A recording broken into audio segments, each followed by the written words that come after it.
Hey YouTube, how you guys doing today? Kevin here, coming back at you with another video. So we're back on the kv75 project. Buddy of mine sent me some stuff, so I can't wait for that stuff to come in. We have a headlight bucket and bezel coming. We have this control with the wiring to it. And we have the Kickstarter rubber, the sprocket for the engine, and he had one other thing, two other things. Had the rubber insert that goes on the for the air filter, and the special clamp that they use. And I'm gonna get into that special clamp because I get a lot of questions about that clamp. What kind of clamp are you using? Where'd you get it from? And what kind is it? What's the measurement? So that video will be that update will be in one of my other videos. But so let's just recap of where we're at with this bike. Okay, we need a complete tail light assembly. So we need the lens, the O-ring, the bulb, the socket, and the license plate for that. We need both of the pegs for both sides. The engine needs a shifting fork and some welding done. We need this control for that side. We have the headlight bucket, but we need a headlight bulb and the wiring harness. And one of these grommets, the metal inserts that go into them. And then the bike, and the exhaust tip. We need to get the exhaust tip. And then the formality of the bike will be complete. Oh, and a throttle cable, which I have. I think. I'm going to use one for a KD80. It should fit just fine. So, the cables have already been redone. They're right here. All cleaned up and ready to go onto the bike. They are cleaned up. We tapped them. We thread chased them. Lubed them. They're ready to go back on. They move nice and smooth. We have to take off these handle grips right here and straighten them. I'll show you how to do that. And we will go from there. So, let's get started on the video itself of what we're doing today, which is more of an explanation style video. But nevertheless, I'll show you. Okay, before I go any further, I just want to say a special thank you to my awesome, beautiful wife, Laura, for buying me this cool kit from Harbor Freight. So she is the one who sponsored this video. Big shout out to Laura. Thank you. So we went to Harbor Freight and got this kit. Now this is a sandblasting kit, and it's made by Central Pneumatics, and it's a really cool little kit. You put the media in here. We're going to be using Black Beauty, but you can do with walnut if you're going to be doing like on painted surfaces that you don't want to really take right down. I mean, you can get down to the metal with it, but the Black Beauty is really harsh. It's like 70 grit. You don't even have to do that. You can actually put Soda Blast in here, which is basically baking soda, it's like a baking soda soap, I guess, cleaner. You put that into powder, and you can actually sandblast carburetors with that. Without hurting the carburetor. So it'll bring the brass back to brass. It'll clean up those, really grungy bowls. And I'll be doing videos on that. We're going to be using this thing a lot. This is a big, big thing for the shop. And the nice thing about it, it's portable. So you can use it in a bucket. We have one that you have you can put small parts into. But if you're doing a whole bike, you can sandblast the whole thing. Doing rims outside, you can do them right on this. Good for little touch-up spots. Right here, you can even use it on the car. It's very lightweight. And it can hold up to 50 pounds. So, and it's got the nice little gun. Hook the air line up to the bottom. Blast whatever you want. So, that is what we're going to be using on this next project. So, I'm going to pause you guys for a minute, and I'm going to get into the video. So, you guys have seen me clean fuel tanks before. I've used acetone. I've used I can't pronounce it, muriatic acid, however you want to pronounce that stuff. And these two chemicals, not together, gee, I wouldn't mix them. I don't know what would happen if I mixed them, but individually, this right here is a good cleaner right here for taking off paint. You can use it for taking off that, if you have a tank that's just rusted and it has that coating in it called clean, this stuff right here will lift it off the bottom. But it doesn't get it all, I have to tell you. And I let it soak for a few days. and then I let it soak in this stuff right here for way longer than it should, and it still couldn't get that tank clean. So when you have a tank that's beyond this and beyond this, and I've already tried the vinegar thing, so and normally I've had good luck with the vinegar, but this tank is, well, it's very hard to get. I can't find the tank, and it leaves me with no choice but to do this series of videos. So typically that's what I would do to save a tank. Unfortunately, I can't save this tank. This tank is junk. And this is the tank I'm referring to. This is the 1980 Kawasaki kv75 tank. It's got a couple little pinholes and no dents. It is a dent-free tank. Completely dent-free. On all sides, top and bottom. The outer shell on the tank is great. So, what I have done was I went after this thing with a cordless drill and one of these little chucks. So I want to show you guys how much this has costed me so far. So for a set of these pads, I think it's like 5 or 6 and a thing was $7. And I just used a nut and a screw to make this cutter. Okay. What I did was I need to get inside this tank. Okay. To fix it. I can't fix it properly through here. Now, I've put nuts, screws, and bolts in it. I've shaken it back and forth. I have done, I hooked it up, and I had it all wrapped up in a thing. I put it in a dryer, let it spin. Not the dryer that we use for our clothes, but we have a dryer for that. Nothing works on this tank. This tank is beyond those basic repairs. So here's what I did. I cut out the bottom, okay? Part of this I wanted to show you is this stuff right here is the cream. This is what it does. Okay? So when you coat your tank with cream, the rust still remains underneath of it, and this right here does not adhere to the tank. So when this does is it lifts up, it breaks up, and then it ends up going through your petcock and clogging up your tank. Okay? You can see the inside of this tank, how really rusted it is.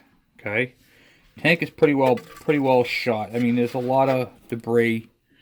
I tried breaking a lot of this up with the acetone. I got a lot of it off. Now, some of you guys are freaking out, going, Kevin, that's serious. Yes, that is serious, but don't get alarmed. Okay. So what we are going to do, I'm not doing it today, this is the first part of the video, I wanted to show you guys the first step on this, okay? What I did was, I cut the inside of the tank out, not disturbing where the petcock goes, or any of the 4 mounts, okay? So this is the window I have to work with, which I can easily work with. I can sandblast all inside this tank, and I'll show you the, bottom part that I cut out. This is what the bottom looks like. Okay, looks like hell. But you can see from right here, it's still pretty thick and strong. It's still got a lot of its strength. So, what I did was I cut this out. I cut one at an angle over here and one as a square cut over there, so I have a reference. Now, after I sandblast this whole entire thing, it's going to look like brand new. Then, this right here will go back into the tank and be rewelded. Okay? So that'll all be rewelded right back on there. Then once you clean up the welds, Bondo it, paint it, prime it, paint it, it's going to look perfect. Okay? And it's going to be as strong as it was before, just that it's going to look brand new on the inside. And then we can cream the tank. Now, creaming the tank is bad over rust because you're literally putting the primer down over the rust. In between the primer and the tank itself is a layer of rust. What's it going to adhere to? It can't really fully adhere. In this case, this tank is rare and it is very, very, very expensive. This is also a good time. Now this is a dent-free tank. There is no dents. Oh, actually there is one right there. There's a little tiny little ding right there. Okay. Now at this time, if I wanted to, I could take my little mallet and tap it out. You know what I mean? I'm not really tapping out that bond it out, but if I wanted to take that little dent right there out, that little dent, it could easily be done. So I'll locate it and pop it out. There. Gone. Actually, there's one up there too. Didn't even see that one. So, and then you can work on them. Of course, I have to work on a little bit more than that, but that's the only little dent I'm not even going to worry about. But you can take it out from the inside out if you wanted to. You know, you just got to find it, and it's easier after you sandblast it. Now, once it's all sandblasted on the inside, okay, the tank is going to be in pristine condition. The outside's fine. There's a tiny little pinhole up in here, so we're going to sandblast on the outside. And then what we'll do is we'll drill it out, which this will be all in my next video. I just wanted to give you guys an update, show you guys what's going on the first step on the tank repair, was cutting this out. Second step, we're going to sandblast the whole inside. We're not going to touch the sides because there's no point in it. We're not going crazy. We're just going to sandblast the whole inside of the tank. We're going to sandblast the bottom. We're going to prep the edges for welding. Okay, we're going to drill out any pinhole. If it's a pinhole, we're going to drill it out to an 1/8 inch. Why an 1/8 inch? Because that way he could take his MIG welder and zap it. Done. It looks like it's leaking around here. We're going to sandblast. Anywhere it looks like it was leaking, we're going to sandblast so we can re-weld and touch up any spots on this tank that looked porous or anything. Then, after it's all done, comes back from the welder, then I'm going to show you guys how to properly seal a tank. And this is a very good series to do.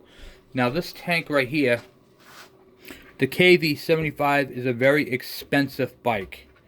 Alright, you're looking at about $2 grand. Nobody's got parts. Trust me, I'm trying to trade a bike. I'm trying to trade a running Suzuki 125, TS 125, and two Kawasaki KM100s for one parts bike. Can't even find it. Nobody will even do it. So, very rare bike, but this can be done on all bikes. This can be done on your KEs, your Hondas, your Yamahas, or whatever. Don't cut the top of the tank because you want the beauty of the tank to look. You don't want the bike to look like it's been touched. We're going to do it from underneath, sandblast it, clean it all up. I mean, you can see the rust. You can see the scales. You can see how long the fuel has been sitting in it. You can see a rust line right there. You know, we are going to sandblast this thing. It's going to look like brand new. And whatever you guys do, always use safety glasses. Don't be a hero. Okay? So I'm going to take a screwdriver. I'm going to pull out all the rest of that cream that's in there. We're going to get that all off. Get it all cleaned up and sandblast. This thing's going to look like brand new. It's going to take it right down to the shiny metal, or it'll be actually more like a dull finish. And then, of course, if you have to, you can go through the hole to sandblast any parts that you couldn't get, you know, from in there. And we're going to lengthen the wand, if you will, make it a little longer so I have a little bit more of a reach for the sandblaster to get into places. And we're going to do it. We're going to do whatever we have to do to get this thing sandblasted and make it look like new again, or at least rust-free, which is what I'm aiming for. So, pretty serious to do that, but I did all that with a cordless drill. I have a whiz wheel, but I'm trying to do this video as cheap as possible. So I'm using a regular cordless drill. I'm not even using a Milwaukee. I'm using a Craftsman drill like you'd have at home. Just 5/16 screw and nut and a flat washer, or a lock washer I should say. I got this at AutoZone or Advanced Auto. Either all auto parts stores have them. They come in like 5 or 6 discs. I'm going to be honest with you, this is the second disc. The first one, I was able to do 90%. I think I had just from here to there. And then I ended up using that one right there to finish it off. So I still have 3 discs left. Yeah, it came in 5 discs. So, there is that and how I did that. And then, the media for the sandblaster that I'm using, Black Beauty, that was about 30 bucks. And, of course, this kit right here was 30 bucks at Harbor Freight. And the nice thing about this, like I said, it's universal. So what I recommend, I don't recommend putting a whole 50-pound bag in here or a 60-pound bag. I recommend putting what you think you'll need. Okay, and the reason for that, so when I empty my bag into this, I'm only going to put it up to about here. And then if I use it all, fine, I'll put more into it. But the reason why is I want to keep this tank cleaned out, because I'm going to be using soda in there. I'm going to be using walnut in there for sandblasting certain different things. Okay? You can, depend upon how much money you want to spend, you can buy an expensive sandblaster or a cheapie. This is cheapie. I have a couple of these in storage. I have a couple of little black Craftsman ones, older ones, that the lines are all cracked and, you know. This is nice to have a nice one. So, these come in handy. And as always, take care of your tools, keep them nice and dry and clean. But this is what cream looks like when it's been sitting with fuel for a very long time. It's junk. And it wouldn't have been bad if the tank was in better shape. Let's just put it that way. So when we get back, all this stuff is going to be gone. This stuff just flakes. It's wicked bad. So take a look and see if we can get any of it off that with just some good old screwdriver strength here. Yeah, it just flakes off, guys.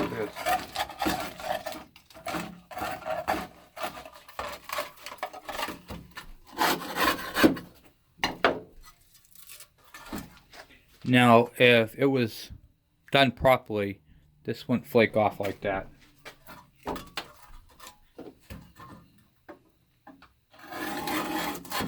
And just so you know, it was coming off like this before I used the chemicals. Just so you know, it's just bad, guys. It's just bad. Bad, bad, bad.